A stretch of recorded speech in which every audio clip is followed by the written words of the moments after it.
మొదటి తిమోతికి రాసిన పత్రిక, తిమోతికి రాసిన మొదటి పత్రిక 6వ అధ్యాయము 12వ వచనం ఒకసారి చదువుదామా.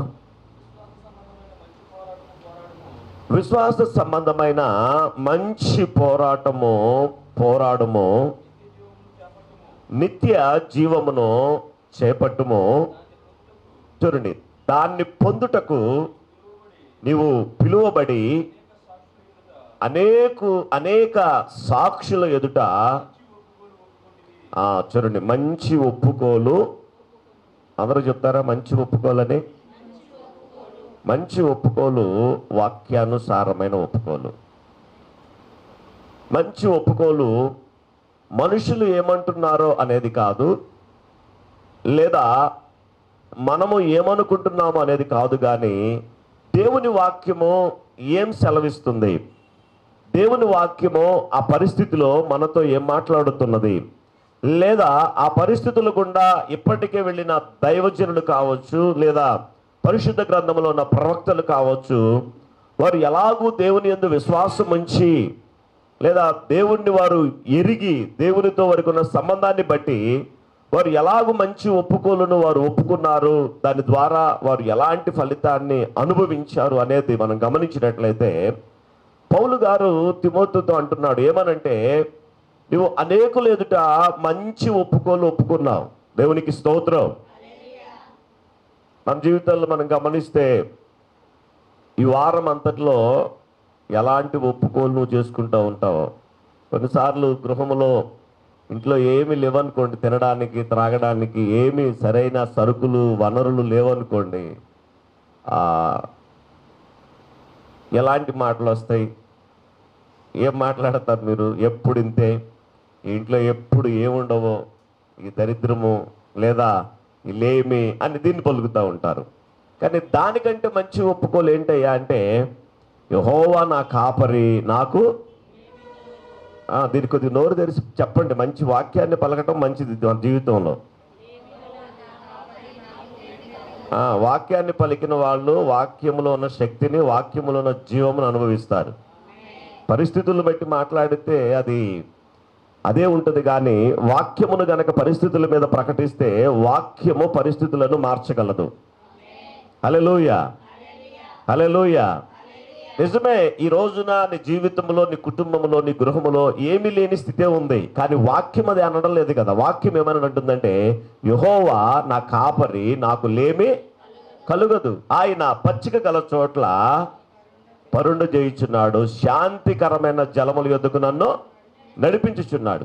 గమనించండి ప్రియమైన దేవుని బిడ్డలారా, మన జీవితంలో కావచ్చు, లేదా పరిశుద్ధ గ్రంథంలో అనేకులైన వారు వెళ్ళిన ఆ స్థితిగతులు, ఆ మార్గాలు చూసినా కానీ చాలా కష్ట సమయాలు గుండా వాళ్ళు వెళ్ళారు, చాలా ఇరుకైన పరిస్థితులు గుండా వారు వెళ్ళారు, ఇబ్బందికరమైన పరిస్థితులు గుండా వారు వెళ్ళారు.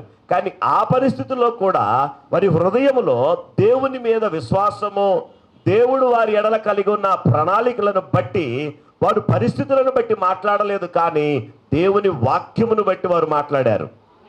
హల్లెలూయా. దేవుడు ఏమి చేయగలడో, ఆయన సామర్థ్యము ఎంత గొప్పదో దానిని బట్టి వారి మాటలు ఉన్నవి, వారి ఒప్పుకోలు ఉన్నవి, కానీ వారి పరిస్థితులను బట్టి వారు మాట్లాడలేదు. ప్రియమైన దేవునిరా, అందుకే మనము దేవుని వాక్యాన్ని చదివి ధ్యానించి, లేదా వినబడుతున్న వాక్యమునకు చెవియొగ్గి మన యొక్క విశ్వాసమును కనుక కలిపితే మన జీవితంలో కూడా ఎవరు ఏదన్నా మాట్లాడతారు. వారికి తెలిసిన పరిధుల్లో వారు వెళుతున్న మార్గాన్ని బట్టి వాళ్ళు మాట్లాడతారు. కానీ దేవుని బిడలుగా క్రీస్తును వెంబడించి క్రీస్తునందు విశ్వాసం ఉంచిన వారి జీవితంలో మాత్రము వాక్యమును బట్టి మాత్రమే మాట్లాడవలసిన వారమై ఉన్నాము. హల్లెలూయా, హల్లెలూయా, హల్లెలూయా. నిజమే, నీ ఇంట్లో లేమున్నది, కష్టం ఉన్నది, తినడానికి ఆహారం కూడా లేదు, అదే పద్దాక అనుకుంటా ఉంటే దానివల్ల ప్రయోజనం ఏముంది? కానీ దేవుని యందు విశ్వాసం ఉంచి, ప్రభువా ఇదిగో నా పరిస్థితి ఎలా ఉంది, నేను ఈ స్థితిగతులు కూడా నేను వెళుతూ ఉన్నాను, కానీ నేను నమ్ముతున్నానయ్యా, నువ్వు నా మంచి కాపరివి, ఖచ్చితంగా నాకు కావలసిన అవసరాలన్నీ నువ్వు తీరుస్తావు. హల్లెలూయా, హల్లెలూయా. అందుకే క్రీస్తు యేసునందు మహిమైశ్వర్యంలో, ఫిలిప్పీ 4:19 కూడా క్రీస్తు యేసునందు మహిమైశ్వర్యములో నా ప్రతి అవసరత తీర్చబడుతుంది. హల్లెలూయా, ఇంకా యెషయా గ్రంథంలో మనము చూస్తే క్షామకాలమందు దేవుడట మన ఎముకలను బలపరుస్తారని సెలవిచ్చాడు. మనము నీరు కట్టిన తోట వలెను ఎప్పుడూ ఉపుకుచుంటూ నీటి ఓట వలె దేవుడు చేస్తానని మనకి మాట ఇచ్చాడు. దేవునికి స్తోత్రం. ఆ క్షామకాలం అంటే ఏమీ దొరకని పరిస్థితి, ఎటువంటి మార్గము లేని పరిస్థితి, ఎటు చూసినా ఆ క్షామము కనబడతా ఉంటది. కానీ తన యందు విశ్వాసం ఉంచి తన వైపు చూస్తున్న ప్రజలకు మాత్రము ఆయన తన సమృద్ధిని ఆయన తప్పకుండా మనకు అనుగ్రహిస్తాడు. హల్లెలూయా. ఇప్పుడు నువ్వు వెళుతున్న మార్గాన్ని బట్టి నువ్వు మాట్లాడకూడదు, కానీ దేవుని వాక్యమును బట్టి, దేవునితో నువ్వు జీవిస్తున్న లేదా దేవునికి నీ జీవితంలో చోటిస్తున్న దానిని బట్టి, దేవుని యందు విశ్వాసం ఉంచిన దానిని బట్టి నువ్వు మాట్లాడినప్పుడు, దాన్ని చూడగలిగినప్పుడు, దేవుని వాక్యమునకు విధేయత చూపి పరిశుద్ధాత్మ దేవుడు నిన్ను ఏ విషయాలు చేయమంటున్నాడో దానికి విధేయత చూపి దాని ప్రకారం చేసినప్పుడు మన జీవితంలో ప్రతి విషయంలో క్రీస్తు యేసు ద్వారా జయాన్ని చూస్తాము. హల్లెలూయా, హల్లెలూయా, హల్లెలూయా. అందుకే మనం గమనించినట్లయితే మన జీవితంలో మనం వెళుతున్న పరిస్థితి కంటే దేవుని వాక్యం గొప్పది. నువ్వు అనుభవిస్తున్న శ్రమ కంటే, నువ్వు వెళుతున్న ఇరుకు కంటే, నువ్వు వెళుతున్న ఇబ్బంది కంటే, నువ్వు వెళుతున్న అవమానము కంటే, నువ్వు కాలుస్తున్న కన్నీరు కంటే కూడా దేవుని వాక్యము శక్తి కలిగినది. ఆ దేవుని వాక్యమును ఒప్పుకోలు చేయటము ద్వారా, ఆ దేవుని వాక్యమును నమ్మడము ద్వారా ఏం చేస్తూ ఉంటామంటే, ఒప్పుకోలు చేస్తూ ఉంటే మన అంతరంగములో ఆ ఒప్పుకోలు ద్వారా దేవుని యందు విశ్వాసమును స్థిరపరుచుకుంటాము. హల్లెలూయా. వాక్యమును పలుకుతూ ఉన్నప్పుడు వాక్యము యొక్క శక్తి నీ యొక్క అంతరంగములో, నీ అంతరంగ పురుషుడిని కడుతూ దేవుని వాక్యం యొక్క శక్తిని అనుభవించేలాగా, దేవుని యొక్క వాక్యం యొక్క శక్తి అది కార్యరూపము దాల్చి నీ జీవితంలో నువ్వు దాన్ని అనుభవించేలాగా పరిశుద్ధాత్మ దేవుడు నీకు సహాయం చేస్తాడు. హల్లెలూయా, హల్లెలూయా. అందుకే అపోస్తలుడైన పౌలు తిమోతి గురించి మాట్లాడుతూ అంటూ ఉన్నాడు, ఏమనంటే, ఇదిగో నువ్వు అనేక మంది ఎదుట మంచి ఒప్పుకోలు ఒప్పుకున్నావు, మంచి పోరాడము, విశ్వాస సంబంధమైన మంచి పోరాడము, నిత్య జీవమును చేపట్టుమని చెబుతూ, ఇదిగో నువ్వు మంచి ఒప్పుకోలు ఒప్పుకున్నావు. ఎందుకు చెప్పనా? నీ మంచి ఒప్పుకోలే నీ జీవితాన్ని మంచిగా మార్చగలదు. హల్లెలూయా, హల్లెలూయా. ఎలా చెప్తాను చూడండి. కష్టమైన పరిస్థితులు ఖచ్చితంగా భూమి మీద ఉన్నప్పుడు మనం కొన్నిసార్లు వెళ్ళాల్సి వస్తుంది. నమ్మినా, మీరు నమ్మకపోయినా, మనకి ఇష్టమున్నా చెప్పండి, లేకపోయినా. మీరు బైబిల్ గ్రంథం అంతా చూస్తే అబ్రహాము కూడా కరువు వచ్చిందా? ఇస్సాక్కి వచ్చింది. చాలా, ఒకటి కాదు చాలా. ఏలియా దినాలలో కరువు వచ్చింది. అలాగే అపోస్తుల కార్యాలకు కూడా కరువు వచ్చింది. భూమి అంతటా గొప్ప కరువు వచ్చిందని ఒక ప్రవక్త ప్రవచించడం చూస్తాము. ఇలా కరువు వచ్చింది. కానీ ఆ కరువులో వారు ఆ ఎదుర్కొంటున్న కరువుని వారు ఎలా జయించగలిగారు అంటే, దేవుని యందు విశ్వాసమును బట్టి. వారు కరువు ఎదుర్కొంటున్నా కానీ వారి హృదయంలో స్థిరమైన విశ్వాసం ఉన్నది. ఈ కరువులో మనం చనిపోము, కానీ కరువులో కాపాడుటకు మన దేవుడు సజీవుడై ఉన్నాడు.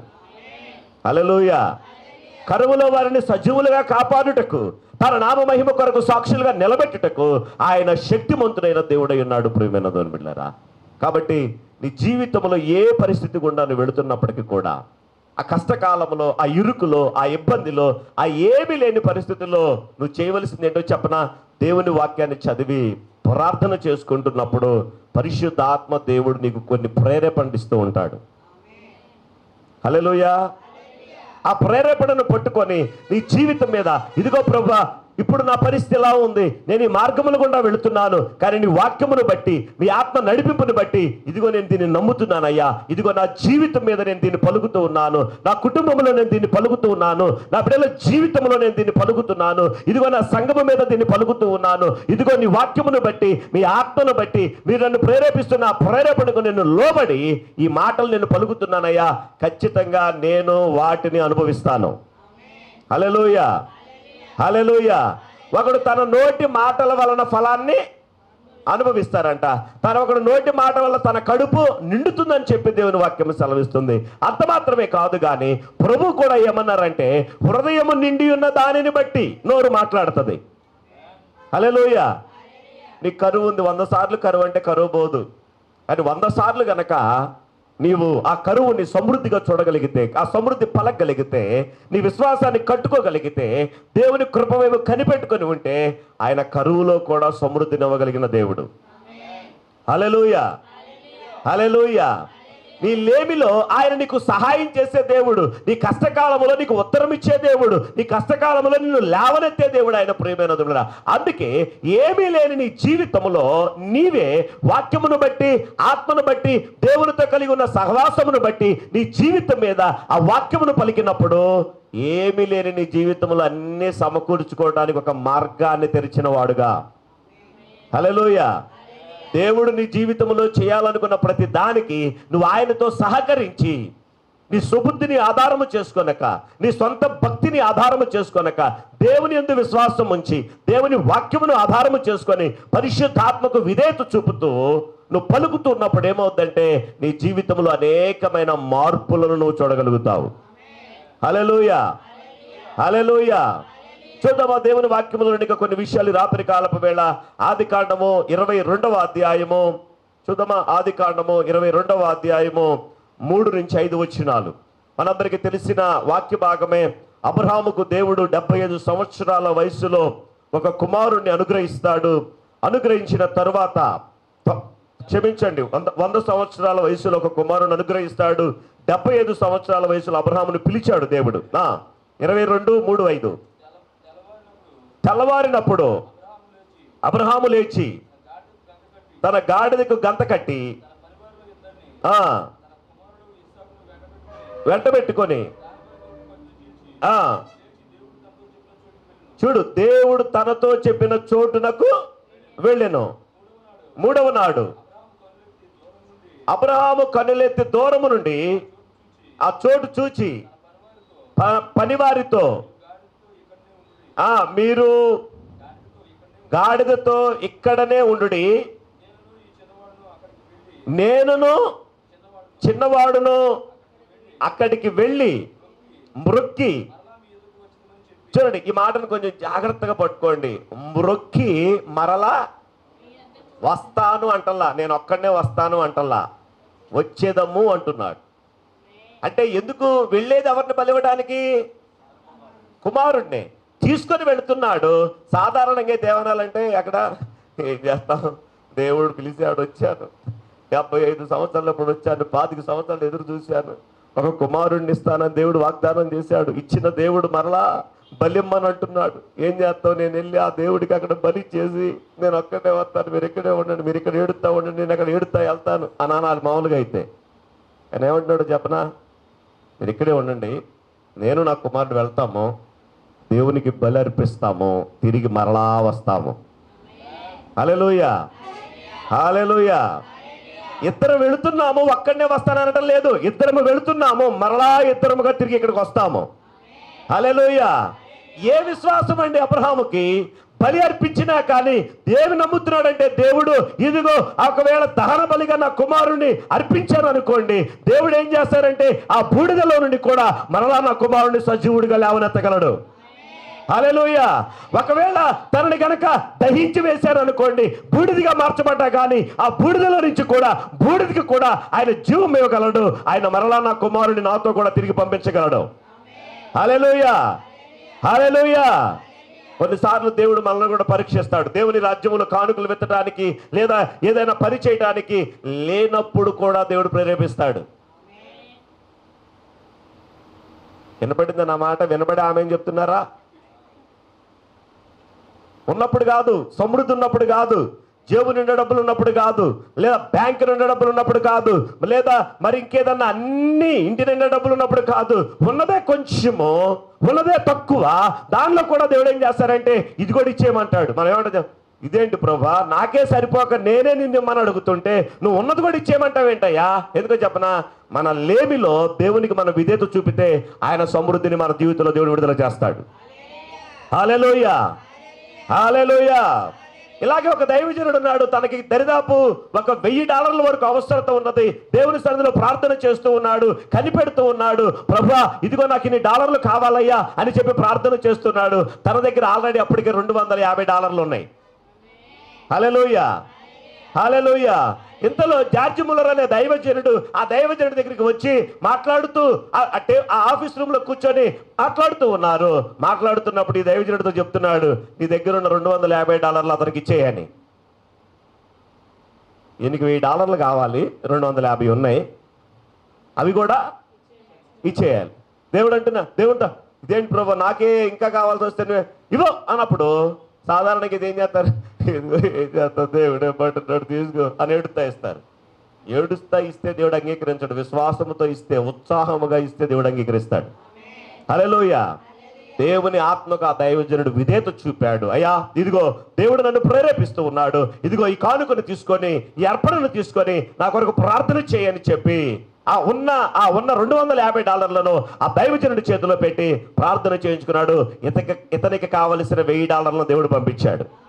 హల్లెలూయా. చెప్పలు కొట్టి దేవుని నామమున మహిమపడదామా? హల్లెలూయా, హల్లెలూయా.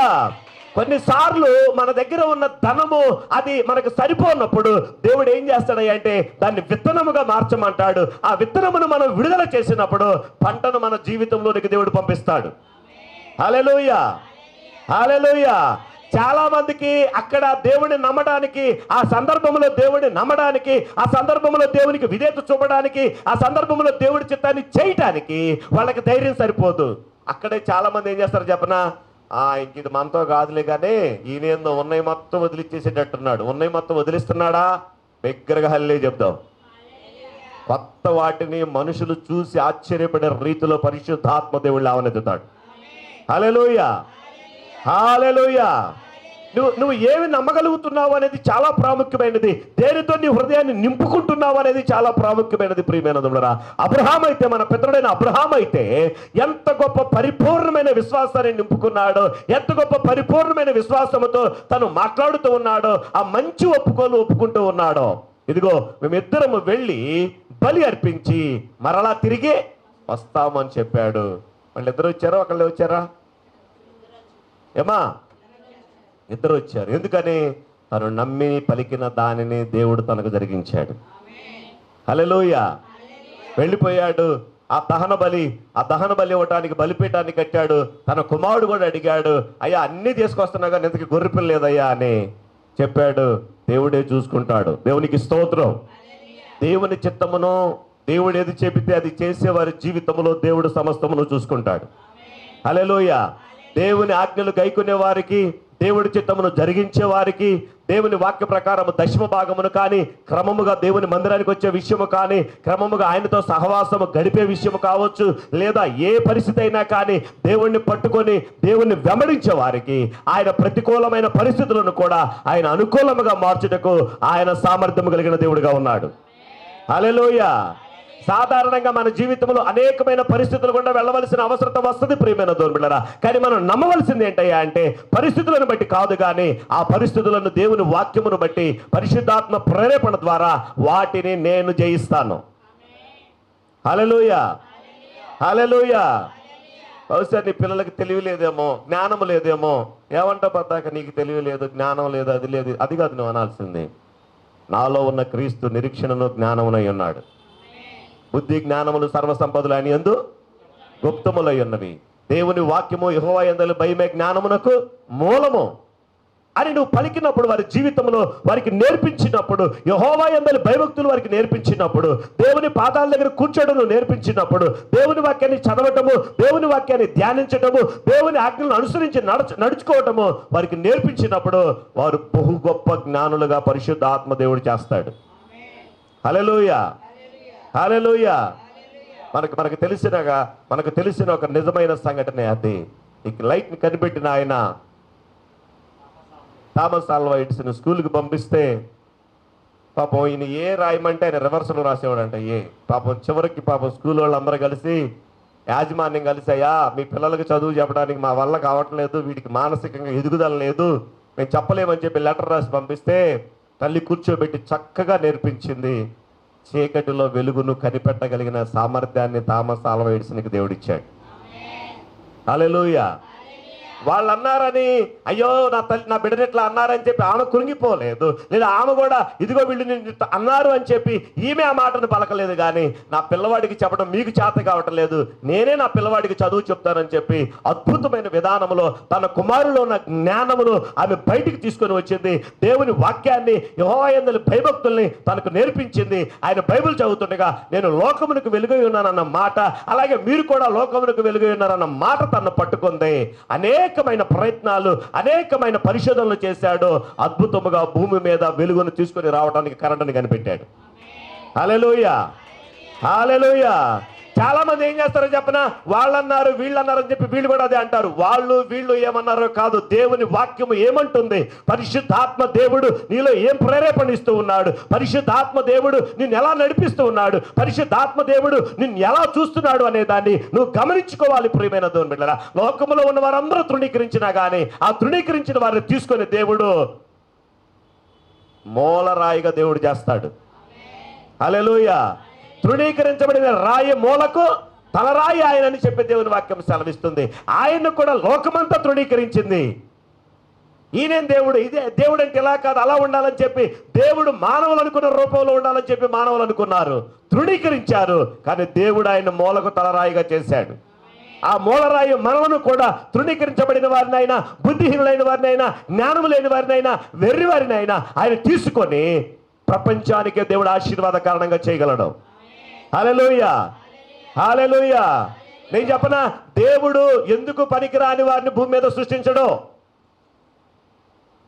దేవుని సన్నిధికి వచ్చేవారు ఎందుకు పనికిరాని వారిగా అవరు? ఎందుకు పనికిరాని వారిని కూడా దేవుని వాక్యము, దేవుని సన్నిధి, దేవుని మందిరములో దేవుని వాక్యాన్ని అనుసరించి జీవించడం వలన లోకమంతా ఎందుకు పనికిరాను అనుకున్న వారిని ఆ పనికిరాను అన్న వారందరికీ పనికొచ్చేలాగా దేవుడు చేస్తాడు. హల్లెలూయా. అది నా దేవుని వాక్యములో ఉన్న జీవము, అది నా దేవుని వాక్యములో ఉన్న సామర్థ్యము, అది నా దేవుడు కలిగి ఉన్న అద్భుతమైన ప్రణాళిక. హల్లెలూయా. ఈ రాత్రి కాలపు వేళ ఈ మాటలు వింటున్న జీవితంలో వాళ్ళు ఇది అంటున్నారు, ఇల్లు ఇది అంటున్నారు, ఈ చుట్టుపక్కల వాళ్ళు ఎలా మాట్లాడుతున్నారు, వీటికి నువ్వు చోటిస్తున్నావా? దేవుని వాక్యం ఏమంటుంది? నీ భక్తి, నీ విధేయత, నువ్వు దేవునికి ఎంత లోబడుతున్నావో నీ పరిస్థితులను దేవుడు అంత మార్చగలడు. నీ జీవితంలో మారడానికి నువ్వు చోటు ఇవ్వాలి. ఒక్క వ్యక్తి అయినా దేవునికి లోబడే వ్యక్తి ఉండాలి. ఒక ఇంట్లో దేవుడి కార్యం జరగటానికి ఒక వ్యక్తి అయినా దేవునికి చోటిచ్చే వ్యక్తి ఉండాలి. ఒక వ్యక్తి అయినా చూడండి, ఒక్క యేసుక్రీస్తు బలియాగం అవటం ద్వారా ఎలాగూ భూమి మీదకి గొప్ప రక్షణ వచ్చిందో, నీ నా మన జీవితాల్లో కొన్ని శ్రమలైనా, ఇరుకులైనా, ఇబ్బందులైనా, కష్టాలైనా సరే దేవుని వాక్యమునకు, దేవుని ఆత్మకు విధేయత చూపే ఒక వ్యక్తి ద్వారా నువ్వు యేసుక్రీస్తునందు విశ్వాసం ఉంచినట్లా నీవును నీ ఇంటి వారందరూ కూడా రక్షణ పొందుతారని ఉంది. హల్లెలూయా. ఒక్క వ్యక్తి అయినా దేవునికి విధేయత చూపి, ఒక్క వ్యక్తి అయినా దేవుని ఆజ్ఞలు గైకొని, ఒక వ్యక్తి అయినా దేవునికి మొరపెట్టి ఆ ఆజ్ఞలు అనుసరించి లోబడ వ్యక్తిగా ఉంటే పరిశుద్ధాత్మ దేవుడు ఆ ఒక్క వ్యక్తి ద్వారా తన కుటుంబానికి గొప్ప దీవెన కారణంగా చేస్తాడు. హల్లెలూయా. మనం చూస్తే అదే గమనిస్తున్నాము. అబ్రహాం అయితే ఇదిగో నేను నా కుమారుడు వెళతాము, మరలా బలి అర్పించి తిరిగి వస్తాము అని అంటున్నాడు. మరొక విషయం చూద్దామా? చూసినట్లయితే దానియేలు గ్రంథము 3:17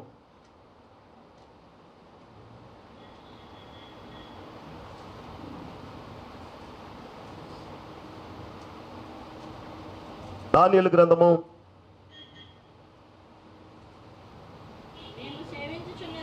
ఇక్కడ ఒక భయంకరమైన పరిస్థితి వచ్చింది షడ్రక్ మెషక్ అబేద్నెగోలకి. వీళ్ళేమో ప్రార్థన చేసుకుంటూ ఉన్నారు. ఇది చూసిన వారంటే పడని వారు ఎలాగైనా వీరిని ఇరికించాలి, ఎలాగైనా వీరికి లేనిపోయిన శ్రమలను తీసుకురావాలని ప్లాన్ చేసుకొని రాజు చేత ఒక శాసనము చేయించి దానికి వీరు ఎలాగో లోబడరని తెలిసి వారిని ఇరికిద్దామని చెప్పి ప్రయత్నం చేస్తారు. అందులో వీళ్ళు సాధారణంగానే ఎప్పటిలాగానే ఎవరికి మొక్కకుండా దేవునికి ప్రార్థన చేసుకుంటూ ఉంటారు. అది తీసుకుని వెళ్ళి రాజుకు చెప్పటము, ఆ రాజు ఏమో వీరిని ఆ అగ్నిగుండంలో పడవేయటానికి ఇష్టపడటము. అప్పుడు వాళ్ళు వచ్చి అడిగితే వాళ్ళు మాట్లాడుతున్న మాట ఒకసారి చదువుతారు. ఆ మాటను ఇంకా పైన మాటలు చదువమ్మా. షద్రకు మెషకును అబేద్నెగోలు రాజుతో ఇలాగు చెప్పిరి, నెబుకద్నెజరు ఇందును గూర్చి అసలు రాజుతో వీళ్ళు మాట్లాడుతున్నారు, బ్రతిలు ఆడుకోవాలి అక్కడ. రాజా రాజా తప్పైపోయింది, ఒకసారి వదిలేను ఆయన, ఇక నుంచి చేస్తాంలేయ్యా, మాకు సహాయం చేయ, ఒకసారి వదిలేయాలా అన్నారు. వీళ్ళు ఏమన్నారు తెలుసా? రాజు అని కూడా అంటలా, ఏమంటున్నారు? నెబుకద్నెజరు. పేరు పెట్టి మామూలు పేరు పెట్టి పిలవరు, మామూలుగా అయితే రాజు అని పేరు పెట్టి పిలిచి ఊరుకుంటారా? రాజనే అనాలి, లేదా నెబుకద్నెజరు రాజు గారు అనే అనాలి. వీళ్ళకి ఎంత ధైర్యం అంటే, నీకు సమాధానం చెప్పాలనే చింత కూడా మాకు లేదయ్యా. అసలు చింత కాదు, అక్కడే బీపీ షుగర్లు ఎక్కువే పడిపోవాలి, ఎందుకు మిమ్మల్ని పడేస్తామంటేనే. వాళ్ళు మాత్రం ధైర్యంగా నీకు సమాధానం చెప్పాలనే చింత కూడా మాకు లేదయ్యా. చదువు. మేము సేవించుచున్న దేవుడు మండుచున్న వేడిమి గల ఈ అగ్ని గుండములో నుండి మమ్మలను తప్పించి దేవునికి మహిమ కలుగును గాక. హల్లెలూయా, హల్లెలూయా. వాళ్ళు చెప్తూ ఉన్నారు సమాధానం. రాజా, నీకు సమాధానం చెప్పాలనే చింత కూడా మాకు లేదయ్యా. మా దేవుడు ఈ మండుచున్న అగ్నిగుండములో నుండి తప్పించుటకు ఆయన సామర్థ్యము కలిగిన వాడు. ఒకవేళ ఆయన తప్పించుటకు సమర్థుడు, తప్పించగలడు. ఒకవేళ మేము గనక ఇంతవరకే మా జీవితం ఉంటే, ఒకవేళ ఆయన తప్పించకపోయినా కానీ దేవుడికి స్తోత్రం. హల్లెలూయా. వాళ్ళు వాళ్ళ ప్రాణాన్నే వాళ్ళ విశ్వాసము కొరకు త్యాగం చేయడానికి సిద్ధపడ్డారు. ప్రాణం మీదకి వచ్చినా కానీ విశ్వాసాన్ని వదులుకోలా. ఎందుకో చెప్పనా? మన ప్రాణము కంటే విశ్వాసమే గొప్పది. దేవునికి స్తోత్రం. వాళ్ళు వాళ్ళ ప్రాణం మీదకి వచ్చినా కానీ వాళ్ళు మాట్లాడుతున్న మాట ఏంటయ్యా అంటే, నీకు సమాధానం చెప్పాలన్న చింత కూడా మాకు లేదయ్యా నెబుకద్నెజరు. మా దేవుడు రక్షించుటకు సామర్థ్యం కలిగిన దేవుడు.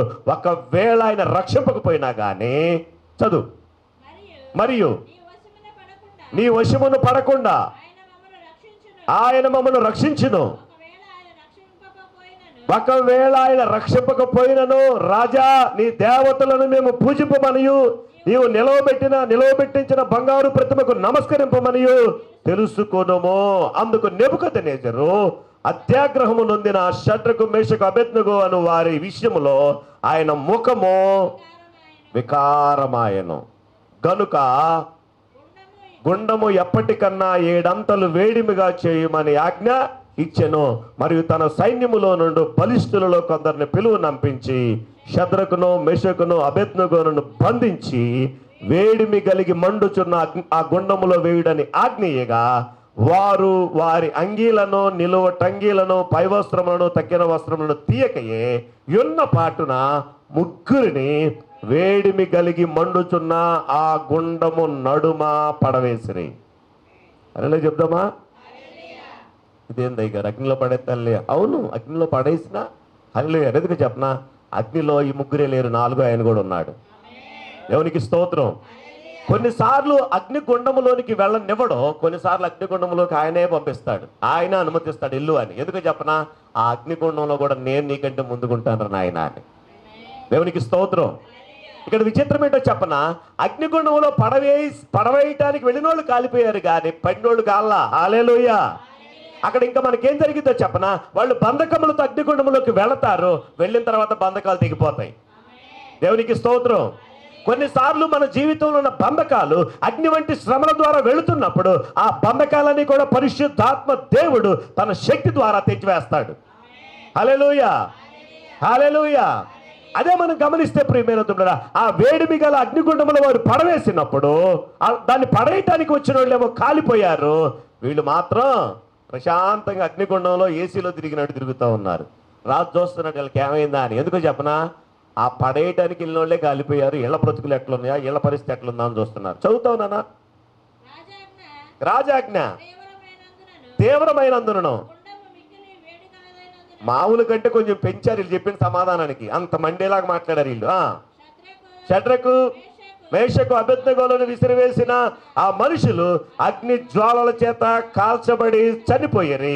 షద్రకు మేషకు అబేద్నెగోలను ఆ ముగ్గురు మనుషులు బంధింపబడిన వారై వేడిమి కలిగి మండుచున్న ఆ గుండములో పడగా, రాజుకు నెబుకద్నెజరు ఆశ్చర్యపడి తీవ్రముగా లేచి, మేము ముగ్గురు మనుషులను బంధించి ఈ అగ్నిలో వేసిద్దిమి కదా అని తన మంత్రులను అడిగను. వారు రాజా సత్యమే అని రాజుతో ప్రత్యుత్తరం ఇచ్చరి.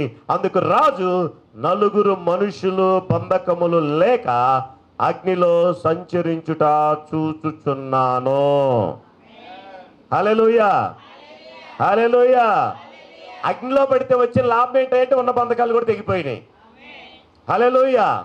ముగ్గురుగా వీళ్ళు వేయబడ్డారు. 4 ఆయన ముగ్గురు రాకముందు రెడీగా ఉన్నాడు. నువ్వు వెళుతున్న పరిస్థితిలో నువ్వు ఒక్కడవే లేవు. నువ్వు వెళుతున్న పరిస్థితిలో నీ కుటుంబం మాత్రమే లేదు. మనం వెళుతున్న పరిస్థితిలో మనం మాత్రమే లేదు. మనల్ని పిలిచిన దేవుడు, మన కొరకు ప్రాణం పెట్టిన ఆయన, మన కొరకు తను పరలోకమును విడిచి భూలోక శరీరధారిగా దిగివచ్చిన ఆయన, మనకంటే మనం వెళ్ళే ప్రతి పరిస్థితిలో ఆయనే ముందుగా ఉంటాడు. దేవునికి స్తోత్రం. మన పరిస్థితులు బాగున్నప్పుడు మనుషులు విడిచిపెట్టి వెళ్ళిపోతారు. మన పరిస్థితులు బాగున్నప్పుడు బంధువులు విడిచిపెట్టి వెళ్ళిపోతారు. మన పరిస్థితులు బాగున్నప్పుడు కొన్నిసార్లు మన ఇంటి వాళ్ళే వ్యతిరేకంగా మాట్లాడతారు. కానీ మనల్ని పిలిచిన దేవుడు మాత్రం ఎన్నడూ మనల్ని విడవడు, ఎడబాయడు. దేవుని నామానికి సమస్త మహిమ కలుగును గాక. హల్లెలూయా. మీరు గమనించండి, పరిస్థితులు అన్నీ బాగున్నాయా, బెల్లం చుట్టూ ఈగల్లాగా అందరూ చేరతారు. డబ్బులు లేవు, పరిస్థితులు బాగాలేదు, ఇరుకులు వచ్చినాయి, ఇబ్బందులు వచ్చినాయి, శ్రమలు వచ్చినాయి, ఉన్నోళ్ళు కూడా వెళ్ళిపోతారు. మనకు అప్పుడు వేదన వేస్తాయి. అయ్యో ఇదేంటి, ఇంత మేలు, ఇంత ఉపకారం వీళ్ళు పొందుకున్నారు, ఇంత దీవించబడ్డారు కదా. అప్పుడు అంటాడు దేవుడు, వాళ్ళ బుద్ధులు ఏంటో నీకు తెలియజేయడానికి నేను అనుమతి ఇచ్చానులే అంటాడు. హల్లెలూయా, హల్లెలూయా. మనం భయపడకూడదు. బాధేస్తుంది కొంతకాలం, లేదా ఒక రోజు 2 రోజులు బాధపడతాం. వీళ్ళు ఇలాంటి వాళ్ళ, ప్రభా ఈ పరిస్థితిని నువ్వు అనుమతించావు, అయినా నేను నీ కొరకు నీలో నిలబడి ఉంటానయ్యా. ఎంతమంది నన్ను విడిచినా నీ సన్నిధి నన్ను విడవలా, ఎంతమంది మమ్మల్ని వదిలిపెట్టిపోయినా నువ్వు మమ్మల్ని వదిలిపెట్టిపోలేదయ్యా. నీ నామమునికే మహిమ కలుగును గాక. హల్లెలూయా. మనుషులందరూ విడిచిపెట్టినా పర్వాలేదు, ఆయన సన్నిధిని మాత్రం మనం పోగొట్టుకోకూడదు. మనుషులందరూ మనం తృణీకరించినా పర్లేదు, ఆయనతో మనకున్న సహవాసాన్ని మనం మాత్రం దూరము చేసుకోకూడదు. ఆయన సన్నిధి, ఆయన ప్రభావము, ఆయనతో అనుసంధానం మనం అధికమైందా, పోయినోళ్ళు ఇంకా 10 మందిని తీసుకుని మళ్ళీ రాగలరు. దేవునికి స్తోత్రం. హల్లెలూయా, హల్లెలూయా. నీవు ఏమి లేనప్పుడు నీ హృదయంలో ఏం కట్టుకుంటున్నావో, ఏం మాట్లాడుకుంటున్నావు, నీతో నీవేం మాట్లాడుకుంటున్నావో, నీవు నీ జీవితం మీద ఏం మాట్లాడుకుంటున్నావో, అవి చాలా ప్రాముఖ్యమైనవి, చాలా శక్తివంతమైనవి, చాలా గొప్ప కార్యాలు చూచుటకు అది ఒక మంచి సమయమై ఉన్నది. ఏది? ఏమి లేని స్థితి, ఏమి అర్థం కాని పరిస్థితి, ఒక రకంగా చెప్పాలంటే చీకటి లాంటి పరిస్థితి. ఆ చీకటిలోనే కదా దేవుని వాక్యం కొరింథీయులకు రాసిన పత్రికలో రాయబడి ఉంటుంది, చీకటిలో వెలుగు కమ్మని పలికిన దేవుడే. దేవునికి మహిమ కలుగును గాక. చీకటి ఉంది కానీ చీకటి ఉంది అనలా ఆయన, చీకటిలో వెలుగు కలుగును గాక అన్నాడు. నీ పరిస్థితిలో ఏమీ లేదు అనే దానికంటే, ప్రభా నా జీవితంలోనికి నువ్వు వీటిని పంపిస్తున్నందుకు, నా జీవితంలో ఈ ఆశీర్వాదాన్ని ఇస్తున్నందుకు, నా జీవితంలో ఈ ఉన్నతిని ఇస్తున్నందుకు, నా జీవితంలో నా ముఖము ఇప్పటి వరకు అవమానము గుండా వెళ్ళింది, ఇక నుండి నీ మహిమతో నా ముఖము ప్రకాశించుద్ది. హల్లెలూయా. నాకు దేవుని కటాక్షం ఉన్నది, దానితో పాటు మనుషుల కటాక్షం కూడా వస్తుంది. నేను తూర్పు నుండి, పడమర నుండి, ఉత్తరము నుండి, దక్షిణము నుండి, నలుదిశలో ఉన్న వారి చేత నేను ఆశీర్వదించబడతాను, నేను ఆశీర్వాద కారణముగా ఉంటాను. హల్లెలూయా, హల్లెలూయా, హల్లెలూయా. నా చేతి పని దీవించబడుద్ది. ఏ పరిస్థితి వచ్చినా ఆ పరిస్థితి కంటే ముందు నా దేవుడు ఉంటాడు. సమస్య కంటే ముందు నా దేవుడు నా కొరకు మార్గాన్ని సిద్ధపరిచి ఉంచుతాడు. కాబట్టి నేను అన్ని విషయాల్లో కూడా అత్యధికమైన విజయంతో నేను జయించి క్రీస్తు కొరకు సాక్షిగా ఈ భూమి మీద ఆయన కొరకు జీవిస్తాను. హల్లెలూయా, హల్లెలూయా. ప్రతి సమస్య రాకముందే దేవుడు సమాధానాన్ని సిద్ధపరుస్తాడు. వినబడిందా? అర్థమైందా? నీకున్న సమస్యకు దేవుడు సమాధానాన్ని సిద్ధపరిచాడు. ఆ సమస్యలో నువ్వు ఆయనతో కూడా నిలిచి, ఆయనను కలిగి,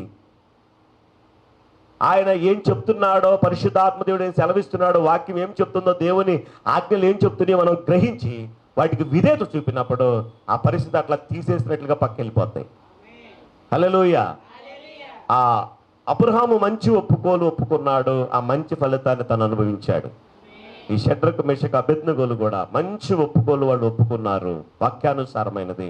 దేవుని శక్తి ఎంత గొప్పదో వాడు నమ్మి పలికారు. వాళ్ళు వాళ్ళ సామర్థ్యాన్ని ఆధారం చేసుకోవాలా, వాళ్ళకున్న పరిస్థితిని బట్టి మాట్లాడలేదు.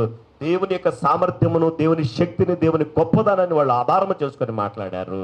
అక్కడ చూస్తే చదువుదామా కొన్ని మాటలు అవి. 4 మనుషులు బద్దెంగములు లేక అగ్నిలో సంచరించడం చూచుచున్నాను, వారికి హాని ఏమీ కలగలేదు. 4వ వాని రూపము దేవతల రూపము పోలిన దాన్ని వారికి ప్రత్యుత్తరం ఇచ్చెను. అంతట నెబుకద్నెజరు వేడిమి కలిగి మండుచున్న ఆ గుండము వాకిల దగ్గరకు వచ్చి, శద్రకు మేషకు అబేద్నెగో అను వారలారా, మహోన్నతులకు దేవుని సేవకులారా, బయటకు వచ్చి నా యొద్దకు రండని పిలవగా ఆ అగ్నిలో నుండి బయటికి వచ్చరి అధిపతులను, సేనాధిపతులను, సంస్థానాధిపతులను, రాజు యొక్క ప్రధాన మంత్రులను కూడి వచ్చి ఆ మనుషులను పరీక్షించి వారి శరీరములకు అగ్ని ఏ హాని చేయకుండాటయో, వారి తల వెంట్రుకలలో ఒకటైనను కాలిపోకుండుటయు, వారి వస్త్రములు చెడిపోకుండుటయు, అగ్ని వాసనైనను వారి దేహములకు తగలకుండుటయు. హల్లెలూయా, హల్లెలూయా. మంచి శక్తివంతమైన మాట ఒకటి చెప్తాను చూడండి. మనం వెళ్ళే శ్రమలు, మనం వెళ్ళే కష్టాలు మనం మాత్రం వెళ్ళి నిలబడగలం. అన్నిటి వెళ్తే ఉండలేడు, సూసైడ్ చేసుకుని చచ్చిపోతాడు. ఎందుకో చెప్పనా, మనం వెళ్ళే మనలను మన మీదకి లేదా మన పరిస్థితుల్లోకి అనుమతించే ప్రతి పరిస్థితిలో మన దేవుడు మనకు తోడై ఉంటాడు. అవన్నీ వస్తాయి. దేవుని వాక్యం అంటుంది, నువ్వు జలములలో పడి వెళ్ళినప్పుడు అవి నీ మీద పొర్లి పారవు, అగ్నిలో గుండా నువ్వు నడిచినప్పుడు అవి నిన్ను కాల్చజాలవు. దేవుని నామానికి మహిమ కలుగును గాక. హల్లెలూయా. ఎందుకు చెప్పనా, మనల్ని పిలిచిన దేవుడు అంత నమ్మకమైన వాడు. మనల్ని ఏర్పాటు చేసుకున్న దేవుని యొక్క గొప్పతనం అది. మన మీద ఆయనకున్న ప్రణాళిక అంత ఉన్నతమైనది ప్రియమైన దేవుని బిడ్డలారా. కాబట్టి పరిస్థితులు బాగలేదని పిచ్చి పిచ్చి మాటలు, వ్యర్థమైన మాటలు, శాపనార్థాలు లేదా పనికి మాలిన మాటలను నువ్వు నీ జీవితం మీద ఎన్నడూ పలుకోవద్దు. నీ కుటుంబం మీద ఎప్పుడు పలకవద్దు. ఇక ఇంతే నా జీవితం అని ఎప్పుడు మాకు ఎందుకో చెప్పనా, ఇంతే అనుకున్న వాటిని కూడా అది కాకుండా మార్చగలిగిన దేవుడు నువ్వు కలిగి ఉన్నావు. హల్లెలూయా.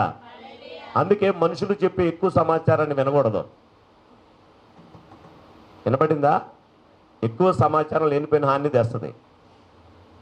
సమాచారం అంతా పాజిటివ్గా ఉంటుందా, నెగిటివ్గా ఉంటుందా? నెగిటివ్గానే ఉంటుంది. కానీ దేవుని వాక్యపు ప్రత్యక్షత నెగిటివ్లో కూడా పాజిటివ్ని తీసుకొస్తుంది. దేవునికి స్తోత్రం. వింటున్న ఈ వర్తమానాన్ని మీ అంతరంగంలోనికి, మీ ఆలోచనలోకి, మీ తలంపుల్లోనికి అది పని చేయనట్లుగా దాన్ని కార్యం దాని మీద కొంచెం పని చేయండి, వర్క్ చేయండి. మీరు దాని ఫలితాలు మీరు అనుభవిస్తారు. దేవునికి స్తోత్రం. పరిస్థితులు బాగున్నప్పుడు బాధ వేస్తుంది, దుఃఖం వేస్తుంది, కష్టం వేస్తుంది. అయ్యో ఏంటి నా పరిస్థితి అనిపిస్తుంది. కరెక్టే, కానీ అందులోనే ఉండిపోకూడదు, లెగాలి అక్కడి నుంచి. సమస్య, నువ్వు ఇలా ఉన్నావు కదా, నా దేవుని వాక్యం అంటుంది, ఎవడైనా నీ కొడను చూచి నువ్వు పోయి సముద్రంలో పడమని చెప్పి తన హృదయమందు సందేహింపకునేడలా వాడు చెప్పినది వాడికి జరుగుననుంది. ప్రభా, నా విధేయతలను నేను ఎక్కడెక్కడ సరిగ్గా లేనో, క్రమంగా లేనో వాటిని మీ రక్తంతో కడగండి అయ్యా, పరిశుద్ధపరచండి నాయన, సహాయం చేయండి అయ్యా. మరలా నేను నీ వాక్యంతో కలిసి పని చేస్తానయ్యా, మీ ఆత్మకు లోబడతానయ్యా, సుబుద్ధిని పక్కన పెడతానయ్యా, సొంత జ్ఞానాన్ని పక్కన పెడతానయ్యా, నీ ఆత్మకు, నీ వాక్యానికి నేను విధేయత చూపుతానయ్యా, నాకు సహాయం చేయండి అయ్యా అని చెప్పి దేవునికి మనం సమర్పించుకొని ఆయన వాక్యమును ఆయన ఆత్మ ద్వారా, ఆయన ప్రేరేపణ ద్వారా మనం పలికినప్పుడు ఆ కార్యాలను మనం చూడగలుగుతాము. హల్లెలూయా, హల్లెలూయా, హల్లెలూయా. ఇంకొక మాట కొంచెం చెప్పి ముగిస్తాను చూడండి. మత్తయి సువార్త 9వ అధ్యాయం 20వ వచనము. మత్తయి సువార్త 9వ అధ్యాయం 20వ వచనము. మీరు దీవించబడ్డారని నమ్ముతున్నాను. వాక్యమును విని దీవించబడ్డారు, మంచిది. దీన్ని ఇంకా ప్రాక్టికల్గా మంచి ఒప్పుకోలు చేసుకొని మీరు ఇంకా మీ జీవితాల్లో మార్పును అనుభవించుదురుగాక. చదవండి అన్న. ఆ సమయమున ఒక స్త్రీ నేను ఆయన పై వస్త్రమును మాత్రము ముట్టితే బాగుపడదును అనుకొని, చూడండి ఇక్కడ పరిస్థితి ఏంటి అంటే, ఆయన దగ్గర ఉన్న డబ్బులన్నీ అయిపోయినాయి, రోగం తగ్గల. ఇప్పుడు ఇంకా టాస్క్ ఏంటో చెప్పనా, ఇప్పుడు ఎక్కడన్నా మంచి మందులు ఇస్తారని చెప్పినా డబ్బులు లేవు. ఎందుకు? అయిపోయినాయి. ఎక్కడంటే అక్కడ, ఎక్కడికంటే అక్కడికి, ఎక్కడికి వెళ్ళమంటే అక్కడికి వాళ్ళు చెప్పింది, వీళ్ళు చెప్పింది, ఊళ్ళో వాళ్ళందరూ చెప్పిన అన్నీ కూడా చేసేసింది. ఉన్న డబ్బులు అయిపోయినాయి కానీ కావాల్సిన స్వస్థత మాత్రం కలగల. ఇంకా ఆమె నమ్మకం వల్ల ఒకటే, నా డబ్బులు లేవు కానీ నాకు స్వస్థత కావాలి. హల్లెలూయా, థాంక్ యూ జీసస్. కొన్నిసార్లు డబ్బులుంటే స్వస్థత రాదు, దేవుడి దగ్గరికి వస్తే స్వస్థత వస్తుంది. కొన్నిసార్లు అక్కడిక్కడికి వెళ్తే విడుదల రాదు, యేసు ప్రభు దగ్గరికి వస్తే స్వస్థత కలుగుద్ది, విడుదల కలుగుద్ది, బంధకాలు ఏమన్నా తెగిపోతాయి. హల్లెలూయా. ఈమె పాపం అవి ఇవి ఎన్ని చేయాలో, తను ఎన్ని విన్నదో, ఎంత సమాచారం విన్నదో, తన దగ్గర ఎన్ని డబ్బులు ఉన్నాయో, ఎన్ని స్థలాలకు వెళ్ళాలో అన్ని స్థలాలకు వెళ్ళింది. మరొక చోటకు వెళితే, మరొక చోట చదివితే అనేకమైన వైద్యుల చేత తిప్పలు పడి అని ఉంటుంది. ఆ వైద్యంతో ఉన్న డబ్బులు పోతానే, తిప్పలు తప్పట్లేదు. కానీ డబ్బులు అయిపోయినాయి. ఇక వైద్యం, మంచి వైద్యం దొరికిద్దన్నా వెళ్ళడానికి డబ్బులు లేవు. చివరికి యేసయ్యను ఆమె ఆశ్రయించింది. ఆమె ఉన్న పరిస్థితి, అయ్యా ఇప్పుడు మీలో ఎవరికైనా ఏదైనా బాధ, అయ్యా నా పరిస్థితి ఇలా బాగాలేదయ్యా అని చెప్పి ప్రార్థన చేయించుకుంటారు. ఆ రోజుల్లో అది చెప్పుకునే బాధ కూడా కాదు, ఎవరికి తెలియకూడదు కూడా. ఎందుకో చెప్పనా, ఆ ధర్మశాస్త్ర ప్రకారము కొన్ని నియమాలు ఉన్నవి, అట్లా ఉండాలి. ఆమె చెప్పుకోలేని పరిస్థితి, కానీ ఆమెకు మాత్రం విశ్వాసం ఉంది. హల్లెలూయా. ఎవరో చెప్పుకుంటుంటే విన్నదాన్ని నమ్మిన దాన్ని ఒప్పుకోలు చేసుకుంటా ఉంది. ఇదిగో నేను వెళ్ళి చెప్పలేను, కానీ నేను వెళ్ళి ఆయన పై వస్త్రాన్ని ముట్టుకుంటానని చెప్పింది. ఎవరికి తెలియకుండా వెనక నుంచి వెళ్ళింది. ఆమె ముట్టుకుంది, ఆమెలో ఆమె అనుకుంది, ఆమె జీవితం మీద ఆమె స్వస్థతను ప్రకటించుకుంది, దాన్ని క్రియల్లో పెట్టింది, ఆ ఫలాన్ని ఆమె అనుభవించింది. హల్లెలూయా, హల్లెలూయా. అదే పరిస్థితులు ఇట్లా కూడా అనుకోవచ్చు, నా జీవితం ఎందుకు దేవుడు ఇట్లా చేశాడు, నా బ్రతికింతే, ఇంకా ఈ రోగం తగ్గదు, నేను ఇలాగే చచ్చిపోతాను, ఇంకింతే, నా ఇంటోళ్ళు పట్టించుకోరు, నా చుట్టుపక్కల వాళ్ళు పట్టించుకోరు, నా బంధువులు పట్టించుకోరు, నా బ్రతికింతే అని తన మీద తను అనుకోవచ్చు, తనలో తను అనుకోవచ్చు. సేమ్ టైము ఈ పరిస్థితులు ఎలా ఉన్నా నేను యేసయ్య దగ్గరికి వెళ్తాను, ఆయన వస్త్రపు చెంగు ముట్టుకుంటాను, ఆయన ద్వారా, ఆయన వస్త్రపు చెంగు ముట్టుకుంటే చాలు నాకు స్వస్థత కలిగిద్దని తనలో తాను అనుకుంది, దాన్ని క్రియల్లో పెట్టింది, ఫలాన్ని చూడగలిగింది. దేవునికి స్తోత్రం, హల్లెలూయా. వాళ్ళు వీళ్ళు ఏమంటున్నారో పక్కన పెట్టు, వాక్యము ఏమంటుందో కొద్ది మనసు పెట్టు, వాక్యం మీద శ్రద్ధ పెట్టు. ఎందుకు చెప్పనా, ఈ వాక్యమునకు లేని వాటిని సృష్టించే శక్తి కూడా ఉంది. వాక్యము జీవమై ఉన్నది, వాక్యము ఆత్మై ఉన్నది. ఆత్మకు జీవమునకు నువ్వు చోటివు ప్రియమైన సహోదరి సహోదరుడా. నీ జీవితంలో నువ్వు ఉన్న పరిస్థితుల కంటే కూడా దేవుడు ఏం చేయగలడో ఆ సామర్థ్యాన్ని, ఆయన సామర్థ్యాన్ని బట్టి, ఆయన శక్తిని బట్టి, ఆయన ఆత్మను బట్టి నువ్వు ఆయనకు లోబడి విధేయత చూపించు. గొప్ప కార్యములు పరిశుద్ధాత్మ దేవుడు జరిగించును గాక. హల్లెలూయా. బిగ్గరగా చప్పట్లు కొడుతూ హల్లెలూయా చెప్దామా? బిగ్గరగా హల్లెలూయా, హల్లెలూయా. చిన్న ప్రార్థన చేసుకుని ముగించుకుందాము. పరిశుద్ధుడైన తండ్రి, మీకు వందనాలు, స్తోత్రాలు చెల్లిస్తున్నాము నాయన.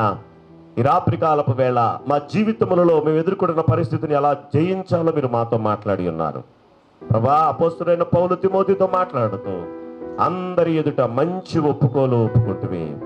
అవును ప్రభా, ఆ మంచి ఒప్పుకోలు విశ్వాసమును కాపాడుకునేలాగా తిమోతికి సహాయం చేసిందయ్యా. నిత్య జీవాన్ని చేపట్టేలాగా సహాయం చేసింది నాయన.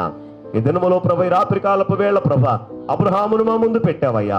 తన కుమారుని మీరు బలి ఇమ్మని అడిగినప్పుడు ప్రభు ఎక్కడ నిరాశ చెందలేదు, భయపడలేదు, దిగులు పడలేదు. కానీ ఇదిగో మేము వెళ్ళి దేవుణ్ణి ఆరాధించి మరలా తిరిగి వస్తామని విశ్వాసముతో ఆ దహన బలిగా తన కుమారుని అర్పించినప్పటికీ ఆ బూడిదలో నుండి కూడా ప్రభు మరలా తన కుమారుని తీసుకురాగలవన్న విశ్వాసమును మా పితరుడైన అబ్రహాము కలిగి ఉన్నాడు నాయన. దేవా, తను నింపుకున్న ఆ విశ్వాసమును బట్టి మంచి ఒప్పుకోలు తన బిడ్డ మీద, తన జీవితం మీద, తన కుటుంబం మీద పలికాడు నాయన. ఆ కార్యాన్ని అబ్రహాము చూడగలిగాడు. మీకు వందనాలు, స్తోత్రాలు. అలాగే నాయన, షడ్రకు మెషకు అబేద్నెగోలు మా ముందు పెట్టావు నాయన. భయంకరమైన అగ్నిగుండంలోకి వెళ్ళవలసిన పరిస్థితి వచ్చింది అయ్యా. భయముతో వణికిపోవాల్సి, బ్రతిమలాడుకోవలసిన పరిస్థితులు అయ్యా సాధారణంగా అయితే, కానీ నీ అందులో విశ్వాసము వారిని బలపరిచింది నాయన.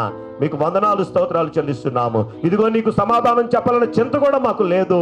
ఇదిగో మండుచున్న ఈ వేడిమి గల అగ్నిగుండములో నుండి మా దేవుడు మమ్మల్ని రక్షించుటకు శక్తి కలిగిన వాడని వారు మంచి ఒప్పుకోలు పలికారయ్యా.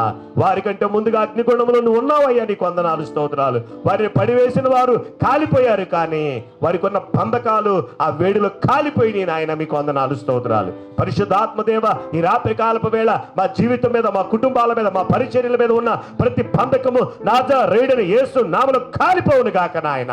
తండ్రి, పరిశుద్ధాత్మ దేవ, అత్యధికమైన నీ కృప, అత్యధికమైన నీ మహిమ, అత్యధికమైన అయ్యా సైన్య సమూహములు కలిగిన దేవ, మీకు వందనాలు, స్తోత్రాలు నాయన.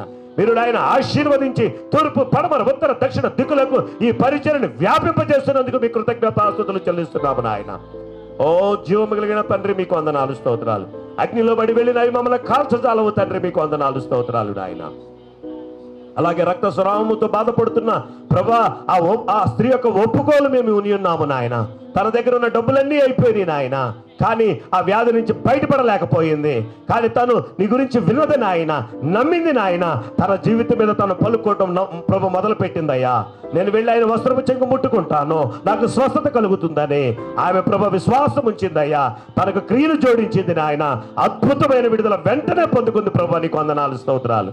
ఓ ప్రియ పరిశుద్ధాత్మ దేవుడా, శూన్యములో సమస్తమును కలుగు చేసిన దేవా, మా జీవితంలో ఇప్పుడు అర్థం కాని పరిస్థితి, చీకటి ఉన్నా శూన్యమున్నా మా జీవితముల మీద నీ వాక్యమును బట్టి, మీ ఆత్మను బట్టి ప్రభు, మీ యొక్క వాక్యమును బట్టి మేము పలుకుచుండగా ప్రభు తండ్రి, విస్తారమైన జన సమూహములు ఈ పరిచయంలోనికి వచ్చుదురు గాక నాయన. నా మందిరము సమస్త జనులకు ప్రార్థనా మందిరం అన్నట్లుగా ప్రభా ఆ వాక్యము, ఆ వాగ్దానము యేసు నామములో నెరవేర్చబడును గాక నాయన. అన్ని డిపార్ట్మెంట్స్ ప్రభా ఈ పరిచయంలోనికి వచ్చుదురు గాక తండ్రి. మీకు వందనాలు, స్తోత్రాలు. మమ్మల్ని పిలిచిన దేవుడవు, నువ్వు నమ్మదగిన దేవుడవు నాయన. జనుల ప్రధానులు అబ్రహాము యొక్క దేవునికి ప్రజలై కూడుకుంటారని వాక్యము సెలవిస్తుంది నాయన.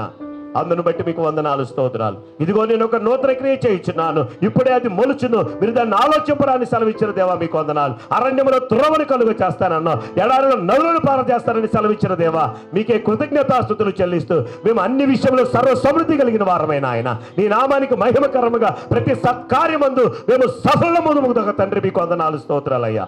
మీ నామమే మహిమపరచబడును గాక తండ్రి. ఈ భూమి మీద నీకు సాక్షులుగా నీ నామానికి మహిమకరంగా మేము ఉండే భాగ్యాన్ని దయచేయమని ఈ రాత్రి కాలపు వేళ తీసుకొచ్చిన బిడ్డల కొరకే నీకు వందనాలు. యూట్యూబ్ ద్వారా విన్న బిడ్డల కొరకే నీ కృతజ్ఞతాస్తుతులు చెల్లిస్తూ, వారి జీవితంలో విన్న వాక్యమును అయ్యా క్రియల్లో పెట్టి దాన్ని ఫలమును అనుభవించుదురు గాక నాయన. అద్భుతమైన సాక్ష్యములు మేము విందుము గాక నాయన. ఈ వాక్యమును ఏ బిడ్డలు ఏ సమయంలో వింటున్నా వారి జీవితంలో మీ ఆత్మ కార్యము జరుగును గాక తండ్రి. మీకే వందనాలు, స్తోత్రాలు, లెక్కలేని స్తుతులను చెల్లిస్తూ యేసుక్రీస్తు నామమున స్తుతులతో ప్రార్థించి పొందుకొని నాము తండ్రి. ఆమేన్.